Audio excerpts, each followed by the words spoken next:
नमस्कार दोस्तों, स्वागत है आपका SSC learning point by Singh sir. आज हम करेंगे 19 अक्टूबर के शिफ्ट 1 का पेपर। ठीक है, चलिए उसको 2-3 दिन में सारे शिफ्ट कंप्लीट करते हैं। आप लोग रिवीजन कीजिए और अच्छे से पेपर फोड़ के आना। ठीक है, चलिए फिर स्टार्ट करते हैं बिना देरी किए हुए। यदि गांव सी की जनसंख्या 4000 है तो सभी गांव की कुल जनसंख्या कितनी है। देखो गांव सी कौन सा है, ये है, यानी कि 8% बराबर दिया गया था 4000। कुल पूछा गया था टोटल परसेंटेज कितना होगा, 100% होगा, यानी कि 8×5 = 40 कर देंगे, आंसर आ जाएगा कितना, 50,000। अगला सवाल, किशोर के पास 63,888 का एक कीमती माणिक्य था। इसे अपने एक मित्र को दिखाते समय यह नीचे गिर गया और 4 टुकड़ों में टूट गया, जिसका वजन 1, 2, 3, 5 के समानुपाती है। प्रत्येक टुकड़े का मूल्य उसके वजन के घन के अनुक्रमानुपाती है। माणिक्य के गिरने और टुकड़े टुकड़े हो जाने से किशोर को कितनी हानि हुई। तो देखो यहाँ से इन सबको जोड़ते हैं, टोटल कितना हो गया, 5 3 8 तो 10 से 11 हो गया। 11 का क्यूब करेंगे तो कितना हो जाएगा, 1331 हो जाएगा।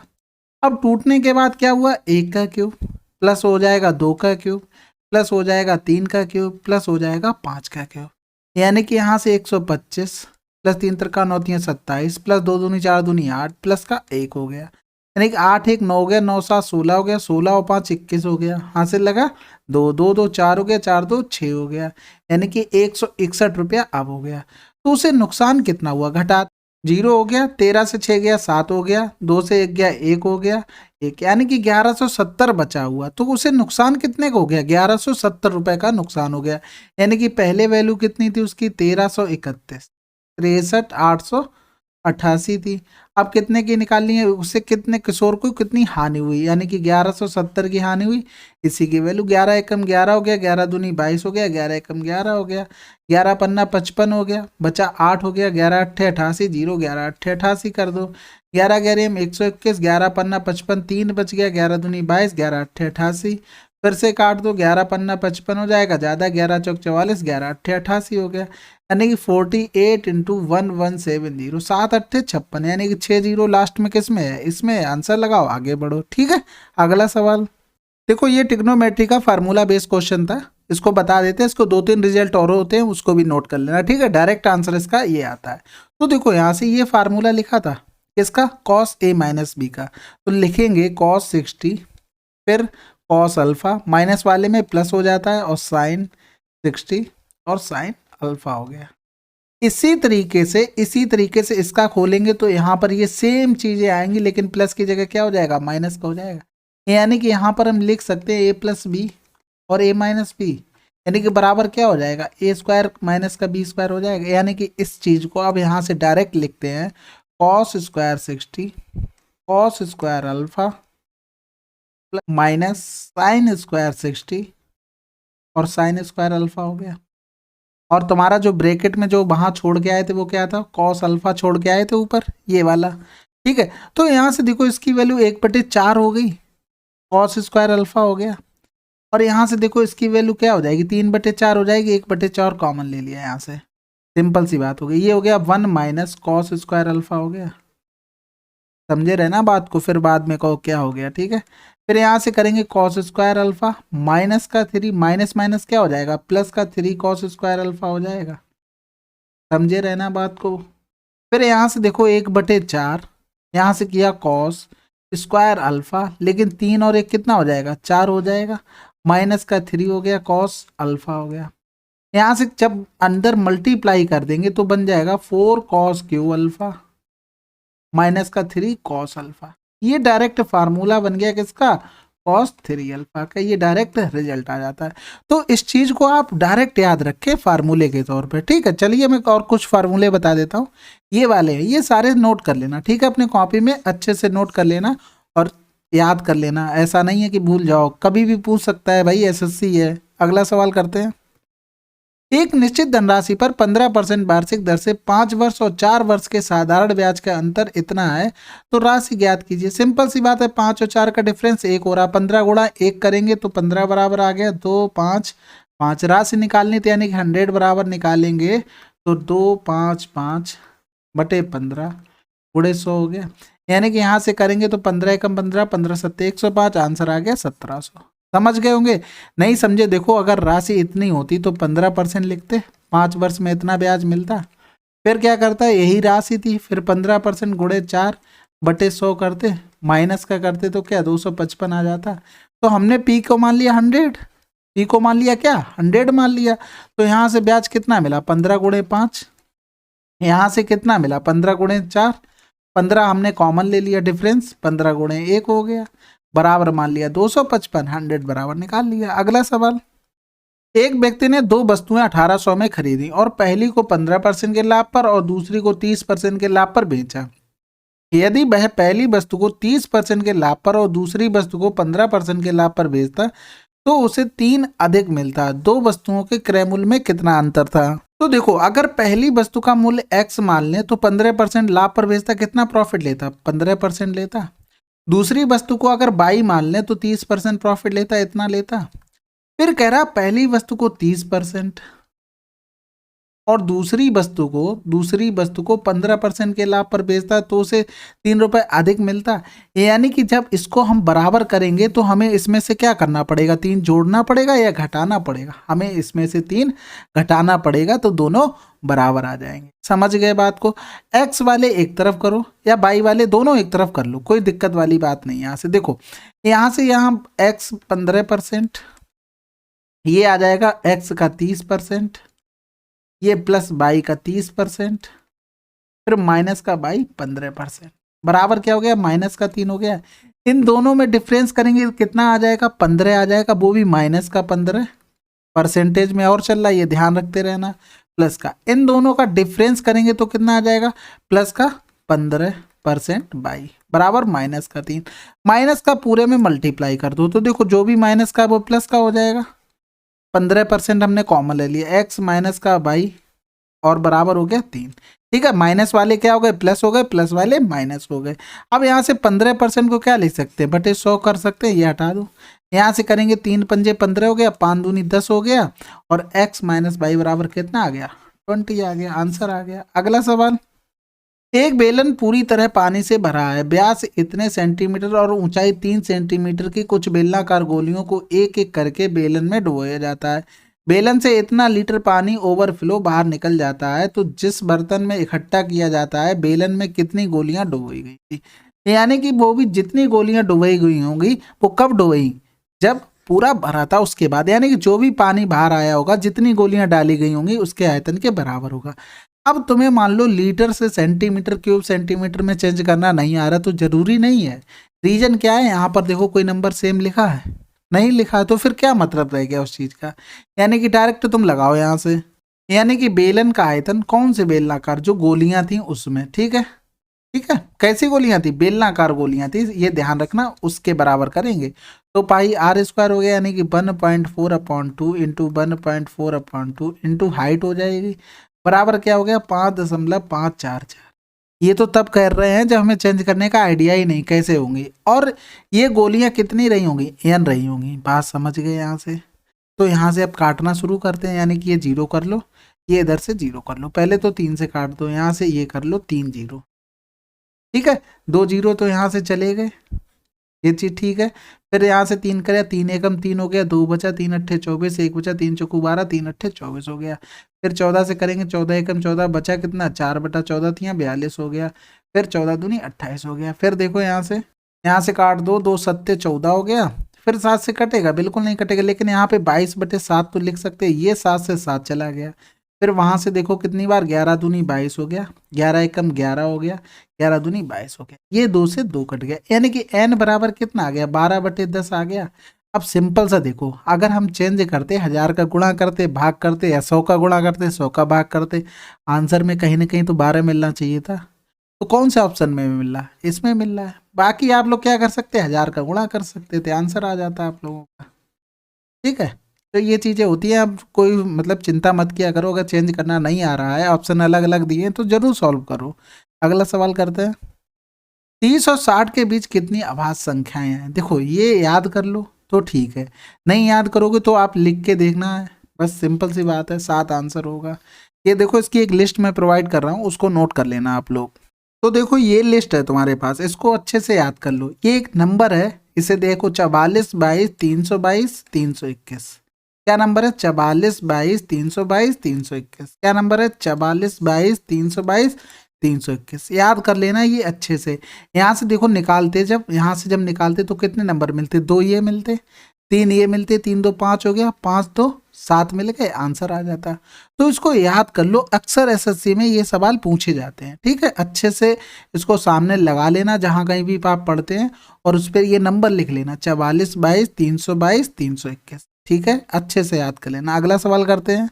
देखो ये सिंप्लीफिकेशन सवाल है। इस तरीके से देखो आंसर किस तरीके से दिए गए थे, ये नंबर सारे अलग लिखे हुए, तो तुम्हें लिखना भी ऊपर अपने इसी टर्म में। 3 प्लस का 1/7 प्लस का 2 प्लस का 2/9 माइनस का 1 4/63। इसी तरीके से लिख सकते हैं। 3 2 5 5 से 1 गया, क्या हो गया? 4 हो गया। आंसर तुम्हारा यहीं से मिल गया था।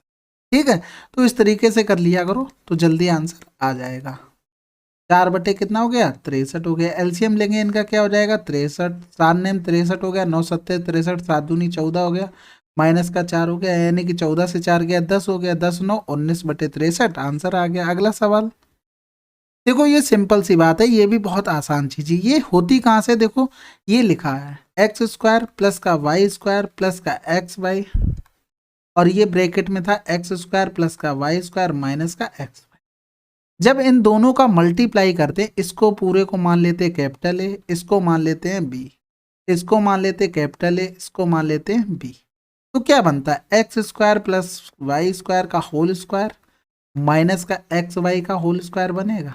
अब होल स्क्वायर खोल दो, इसका x⁴ प्लस y⁴ प्लस का 2x² y² माइनस का x² y² हो जाएगा, यानी कि x⁴ प्लस y⁴ प्लस का x² माइनस का y² हो गया, सॉरी x² इंटू y² हो गया। यानी कि ये याद कर लेना, ये किसके बराबर होता है? x² प्लस का y² प्लस का xy, और ब्रैकेट में लिख लेना x² प्लस का y² माइनस का xy। ठीक है, ये अच्छे से याद कर लेना, और आंसर क्या आ जाएगा? 16 8 128। बस सिंपल सी बात थी, क्योंकि इसकी वैल्यू 128 थी और यहाँ से हमें इसकी वैल्यू पता थी और ये निकालना था। अगला सवाल करते हैं। ए अकेला कार्य को 15 दिनों में पूरा कर सकता है, बी अकेला इसे 20 दिनों में पूरा कर सकता है। ए से शुरू करके वे एकांतर दिन में कार्य करते हैं, पूर्ण कार्य कितने दिनों में समाप्त हो जाएगा? देखो ए कर रहा था 15 दिन में, बी कर रहा था 20 दिन में। एलसीएम ले लेंगे तो 60 हो जाएगा, 15 चौको 60, 20 तियां 60 हो गया। अब यहाँ से देखो ए से शुरू हो रहा है और फिर एकांतर दिन में काम कर रहे हैं, यानी कि 2 दिन में कितना काम हो रहा है? 7 काम हो रहा है। कितने? 2 डेज में हो रहा है, यानी कि 60 में 7 से भाग करेंगे, 7 8 56 हो गया। 8 में इस 2 का गुणा करेंगे क्योंकि 2 दिन का काम था, तो 16 दिन तो ये आ गए। काम बचा कितना? 4। अब किसका नंबर? ए का नंबर आ जाएगा, यानी कि ये कै दिन में कर देगा? 1 दिन में। ये 1 दिन और जोड़ तो आंसर आ गया 17। अगला सवाल, एक व्यक्ति 18,000 की राशि उधार लेता है और 2 समान वार्षिक किस्तों में वार्षिक 20% की दर से चक्रवृद्धि ब्याज के साथ वापस भुगतान करने का दावा करता है। प्रत्येक किस्त की राशि क्या होगी? देखो बहुत सिंपल सवाल हो गया। यहाँ से देखो 20% को क्या लिख सकते हैं? 1/5, यानी कि 5 से चीज क्या हो गई? 6 हो गई। 2 समान किस्तें जानी, यानी कि स्क्वायर कर दो, 25 36 हो गया। यानी कि ये प्रिंसिपल आता है, ये हमारी किस्त आती है, लेकिन किस्त हर साल बराबर होगी तो 6 का गुणा कर देते हैं। ये हो गया 6 पंजे 30 हो गया, 30 20 50 और 5 55 आ गया। अब यहाँ से देखो 55 की वैल्यू हमको दी गई थी 18,000, हमको निकालनी क्या थी? प्रत्येक किस्त, यानी कि 36 की वैल्यू निकालनी थी, यानी कि 5 एकम 5 5 एकम 5 हो गया। यहाँ से करेंगे 5 तियां 15 हो गया, 3 बचा, 5 छक्का 30 हो गया, यानी कि 36 का स्क्वायर कितना हो गया? 1296 हो गया, और 00 अपॉन में आ जाएगा 11, तो भाग कर देंगे सिंपल। 11 एकम 11 हो गया, बचा 1 हो गया, 11 एकम 11 फिर से हो गया, फिर 8 बचा, 11 सत्ते 77, जैसे ही 117 मिला, आंसर लगा दो। अगला सवाल, एक वस्तु का क्रय मूल्य 500 रुपये है, ऐसी 5 वस्तुएं खरीदने पर ग्राहक को एक वस्तु मुफ्त में मिलती है। यदि प्रत्येक वस्तु का विक्रय मूल्य 800 रुपये है तो 5 वस्तुएं बेचने पर दुकानदार को अर्जित शुद्ध लाभ प्रतिशत ज्ञात कीजिए। देखो सिंपल सी बात है, 5 वस्तुएं खरीदने पर ग्राहक को एक वस्तु मुफ्त मिली, यानी कि उसके पास से टोटल वस्तुएं कितनी गई? 6 वस्तुएं गई, किसके? दुकानदार के पास से। ग्राहक को पैसे कितने के देने पड़े? 5 के देने पड़े। बात समझे या नहीं समझे? यानी कि अगर 6 वस्तुएं गई हैं तो वो 500 के हिसाब से उसके पास से कितने गए? 3,000 रुपए गए हैं। और ग्राहक को 5 वस्तुएं नहीं, 5 वस्तुएं मिली हैं, तो ग्राहक के हिसाब से कितनी की चीजें हो गई? यानी कि 800 का गुणा करेंगे तो ग्राहक तो बहुत खुश है, लेकिन यहाँ देखो इसने तो प्रॉफिट ले लिया, कितने का ले लिया, 1,000 रुपए का प्रॉफिट ले लिया, किससे, 3,000 से, गुणा कर दो 100, वो भी खुश हो गया, ये भी खुश हो गए, मौज कर रहे हैं। यही होता है मॉल में, समझ लो बात को। अगला सवाल करते हैं। ए 1 किलोमीटर की दूरी 12 मिनट में तय करता है, जबकि बी समान दूरी को 15 मिनट में तय करता है। ए बी से कितना आगे है। देखो सिंपल सी बात है, समय में रेशियो कितना है, 12 और 15 का है, तो स्पीड में रेशियो कितना हो जाएगा, 15 और 12 का। जो स्पीड में रेशियो होगा भाई डिस्टेंस में रेशियो होगा, ये तो सभी को पता होगा।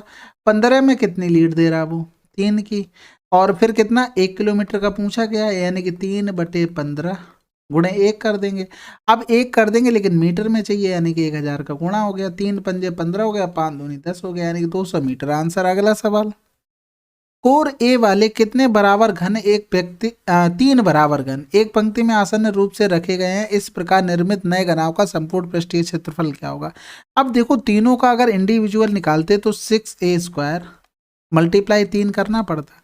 अब यहाँ से देखो, जैसे ये 3 घन है, ठीक है, तुम्हारे घर हैं पास पास में चिपके हुए, 3 घर हैं, कोई से घर ले लो, 3 एक साइड के, उनमें देखो अगर अलग अलग इनका एरिया निकालते, इसका 6a² और 6a² निकलता। अगर वो चिपका दिए गए हैं घर, तो उनके देखो ये फेस दब गए ना, ये फेस दब गए ना, कितने फेस दब गए, 4 फेस दब गए, दो दो यहाँ से, एक इसका एक इसका एक इसका फिर एक इसका, यानी कि 4 फेस जम गए, यानी कि माइनस का 4a² कर दे, यानी कि 18a² से माइनस का 4a² करेंगे तो आंसर आ जाएगा 14a²। अगला सवाल। एक पैकेजिंग फर्म में एक ऑर्डर प्राप्त हुआ जिसमें 3 कर्मचारियों द्वारा पूरा किया जाना है। राजेश अकेला 9 दिन में और सुनील 12 दिनों में। नरेश ऑर्डर पूरा करने में 18 दिन लगेगा। यदि वे एक साथ मिलकर कार्य करते तो कितने दिनों में ऑर्डर पूरा हो जाता। तो देखो यहाँ से सिंपल सबका ले लो एलसीएम, किसी का नाम लिखने की भी जरूरत नहीं पड़ती। ऐसे सवालों में ये चीज़ ध्यान रखा करो, नहीं तो नाम लिखने बैठ गए ना तो दिक्कत वाली बात है, टाइम जा रहा है आपका वहाँ पर। ठीक है, 4 3 7 2 9 हो गया, यानी 36/9 करेंगे, 9 चौक 36, यानी कि इतना टाइम लगेगा। अगला सवाल देखो, ये तो सिंपल सवाल होते हैं बिल्कुल। 3 5 3 5 3 5 3 5 और इसका मतलब हो गया 1 5 1 5 1 5 1 5, इसी तरीके से चलेगा। और इसका मतलब हो गया 5 0। ठीक है, अब यहाँ से देखो थोड़ा पीछे से लेके चलते हैं। ऑप्शन देखो कहाँ तक दिए गए, 4 तक दिए गए पीछे पॉइंट के बाद, यानी कि यहाँ से लेके चलते हैं। 5 5 10 की 0 हासिल लगा 1 हो गया, 4 1 5 हो गया। फिर यहाँ से जोड़ेंगे 5 5 10 की 0 हासिल लगा 1 हो गया, और 1 हो गया तो कितना हो गया, 4 1 5 5 5 10 हो गया, यानी कि ये आ गया। यानी कि इसी तरीके से ये देखो 4 अंक हमने ले लिए यहाँ तक, यानी कि ये 0 0 बना लिए। इसी तरीके से रिपीटेशन चलती रही होगी, यानी कि जो रिपीटेशन यहाँ पर रही होगी वही तो आगे से चल के आई होगी। इनको जोड़ते देखो 5 5 10 की 0 हासिल लगा 1 हो गया, 4 1 5 हो गया। यहाँ से देखो 5 5 10 की 0 हासिल लगा 1 हो गया, 4 1 5 हो गया। यानी कि इसी तरीके से रिपीटेशन चलती चली जा रही, तो वहीं पर हम उसी के ऊपर वार लगा देते हैं। अगला सवाल देखो, ये भी सिंपल सवाल है। ऐसे सवालों को हमेशा ऑप्शन से किया करो बस, क्योंकि इसमें क्या होता है थोड़ा टाइम टेकिंग होता है। तो यहाँ से देखो y हमें क्यूब रखना था, क्योंकि तभी तो बाहर आ पाएगा। तो देखो 1728 यही समझ में आ रहा था। देखो 2197 रखने के लिए आप रख देते, लेकिन ये आपको पता होना चाहिए था ये 13 का क्यूब है, ये 11 का क्यूब है, ये 3 का क्यूब है और ये 12 का क्यूब है। अब यहाँ से अगर 13 रख देते बाई की जगह तो 48 कटता, नहीं कटता। 11 से कटता, नहीं कटता। 3 से कट जाता, 16 बार कटता, लेकिन यहाँ पर भी तो ये 3 छोड़ देता था। 12 का करते तो देखो 12 प्लस का 48/12 करते, 12 चौक 48, 12 4 16, आंसर आ जाता। ठीक है, तो ये सवाल हमेशा ऑप्शन से करो। अगला सवाल। भौतिकी के एक प्रायोगिक परीक्षा में 40 प्रेक्षणों का औसत इतना है, पहले 15 का 16 है, जबकि अगले 16 का 20 है। शेष प्रेक्षणों का औसत कितना होगा। देखो यहाँ से 40 का 32 है, 15 का 16 है, 16 का 20 है। अब यहाँ से देखो शेष जो भी प्रेक्षण है वो इसी में से तो लिए गए, यानी कि उनका इतना तो रहा ही होगा एवरेज, तभी तो मेंटेन उन्होंने किया होगा। कम ज़्यादा जो हो रहा है वो हम देख लेते हैं कितना होगा। ठीक है, अब यहाँ से देखो ये कितना कम हो रहा है, 32 से 16 कम हो रहा है, यानी कि 16 कम हो रहा है एक लोगों में। टोटल कितने, 15, यानी कि टोटल इतना कम हो गया। यानी कि अब यहाँ से देखो 32 हो गए, 32 से 20 कितना कम हो रहा है, 32 से 20 कितना कम हो रहा है, 12 कम हो रहा है एक लोगों में। 16 लोगों में कितना कम हो जाएगा, टोटल इतना कम हो जाएगा।